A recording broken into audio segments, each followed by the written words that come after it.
Tema de hoje: a graça e a salvação. Todos, na pessoa de Adão, transgrediram a lei de Deus.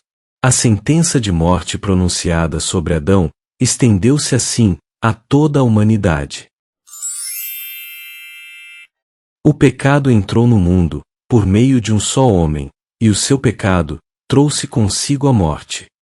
Como resultado, a morte se espalhou por toda a raça humana, porque todos pecaram. Romanos 5, versículo 12. O salmista afirma que essa dívida herdamos de Adão, desde o momento em que somos concebidos. Eis que em iniquidade fui formado, e em pecado me concebeu minha mãe. Salmos 51, versículo 5. Diante dessa realidade, em herdarmos por nascimento essa natureza pecaminosa e ímpia, nos tornamos corrompidos e imundos. Mesmo nossas boas obras estão corrompidas por essa natureza má e perversa. Mas todos nós somos como o imundo, e todas as nossas justiças, como o trapo da imundícia. Isaías 64, versículo 6. Quem do imundo tirará o puro? Ninguém. Jó 14, versículo 4. A morte surgiu no cenário da humanidade, para pagar a pena da transgressão, que todos herdaram. O salário do pecado é a morte. Romanos 6, versículo 23. Diante da horrível situação de destruição, em que a humanidade caiu por causa do pecado, lemos: Deus mandou o seu Filho para salvar o mundo. João 3, versículo 17. Um dos motivos que Jesus pôde se tornar nosso Salvador é que ele não pecou em momento algum. O próprio Cristo sofreu por vocês e deixou o exemplo para que sigam os seus passos. Ele não cometeu nenhum pecado e nunca disse uma só mentira. 1 Pedro 2, versículos 21 e 22. Sendo o salário do pecado a morte, e por Jesus não ter cometido nenhum pecado, ele tinha direito então à vida. Mas Jesus escolheu tomar nosso lugar, assumindo assim nossa culpa, pagando nossa dívida. Mas o Senhor castigou o seu servo, fez com que ele sofresse o castigo que nós merecíamos. Isaías 53, versículo 6. Na cruz, Jesus exclamou: Está consumado. No grego, a expressão está consumado está tetelestai. A tradução melhor para esta expressão é está pago. Ou seja, ao morrer, Jesus disse que a dívida de toda a humanidade, o salário do pecado, estava pago. Pois vocês sabem o preço que foi pago para livrá-los da vida inútil que herdaram dos seus antepassados. Esse preço não foi uma coisa que perde o seu valor, como o ouro ou a prata. Vocês foram libertados pelo precioso sangue de Cristo, que era como um cordeiro imaculado e incontaminado. 1 Pedro 1, versículo 18 e 19. Assim, o salário do pecado, que pairava sobre toda a humanidade, foi pago por Jesus.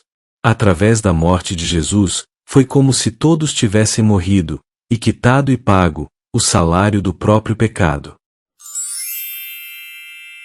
Se um morreu por todos, logo, todos morreram. 2 aos Coríntios 5, versículo 14. Pelo fato de Jesus ter morrido em nosso lugar, nós não precisamos mais morrer. Podemos viver para sempre. Mas, se Jesus morreu no lugar de toda a humanidade, pagando a dívida por todos, por que nem todos serão salvos? O que ocorre é que Deus estabeleceu uma condição para a salvação. Qual é ela? A Bíblia diz: Porque Deus amou o mundo, de tal maneira, que deu o seu Filho unigênito, para que todo aquele que nele crer, não morra, mas tenha a vida eterna. João 3, versículo 16. Sim, a condição para termos a vida eterna é crer no sacrifício de Jesus em nosso lugar e aceitar que Ele nos salvou. Ao fazermos isso, Ele nos perdoa e justifica. Para a demonstração da sua justiça, neste tempo presente, para que Ele seja justo e justificador daquele que tem fé em Jesus. Romanos 3, versículo 26. Assim como recebemos, de forma automática, sem termos tido nenhuma participação, os resultados do pecado de Adão, recebemos também, de forma automática, pela fé, a justiça de Cristo, o perdão e a salvação. Pois assim como, por uma só ofensa, veio o juízo sobre todos os homens para condenação, assim também, por um só ato de justiça, veio a graça sobre todos os homens, para a justificação que dá vida. Romanos 5, versículo 18. Para receber essa justiça, Deus não olha para nossas obras, mas para nossa fé no sacrifício de Jesus. Porque pela graça sois salvos, por meio da fé, e isto não vem de vós, é dom de Deus. Não vem das obras, para que ninguém se glorie. Efésios 2, versículo 9. Por isso, nenhuma carne será justificada diante dele, pelas obras da lei. Porque pela lei, vem o conhecimento do pecado. Romanos 3, versículo 20. Que nos salvou, e chamou com uma santa vocação, não segundo as nossas obras, mas segundo o seu próprio propósito e graça, que nos foi dada, em Cristo Jesus, antes dos tempos dos séculos.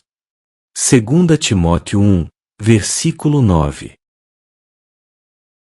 Não pelas obras de justiça, que houvéssemos feito, mas segundo a sua misericórdia, nos salvou. Tito 3, versículo 5. Para que servem então, nossas obras? As obras ocorrem, como resultado de recebermos a Jesus, como nosso Salvador. Quando amamos a Jesus, brota em nosso coração o desejo de servi-lo e obedecê-lo. Jesus disse: Se vocês me amam, obedeçam aos meus mandamentos. João 14, versículo 15. Aquele que tem os meus mandamentos, e os guarda, esse é o que me ama. João 14, versículo 21. Podemos acreditar em alguém que diz que conhece a Jesus e que o aceitou como Salvador, mas que não vive uma nova vida, uma vida de obediência aos mandamentos? É por meio do próprio Jesus Cristo que os nossos pecados são perdoados. E não somente os nossos, mas também os pecados do mundo inteiro. Se obedecemos aos mandamentos de Deus, então temos certeza de que o conhecemos. Se alguém diz, eu o conheço, mas não obedece aos seus mandamentos, é mentiroso, e não há verdade nele. 1 João 2, versículo 2 a 4. Quando alguém verdadeiramente aceita a graça salvadora de Jesus, essa mesma graça que salva, também ensina a pessoa a viver uma vida diferente neste mundo, em harmonia com a vontade de Deus, e em santificação para a vinda de Jesus. Pois Deus revelou a sua graça, para dar a salvação a todos. Essa graça nos ensina a abandonarmos a descrença e as paixões mundanas, e a vivermos neste mundo uma vida prudente, correta e dedicada a Deus, enquanto ficamos esperando o dia feliz em que aparecerá a glória do nosso grande Deus e Salvador Jesus Cristo.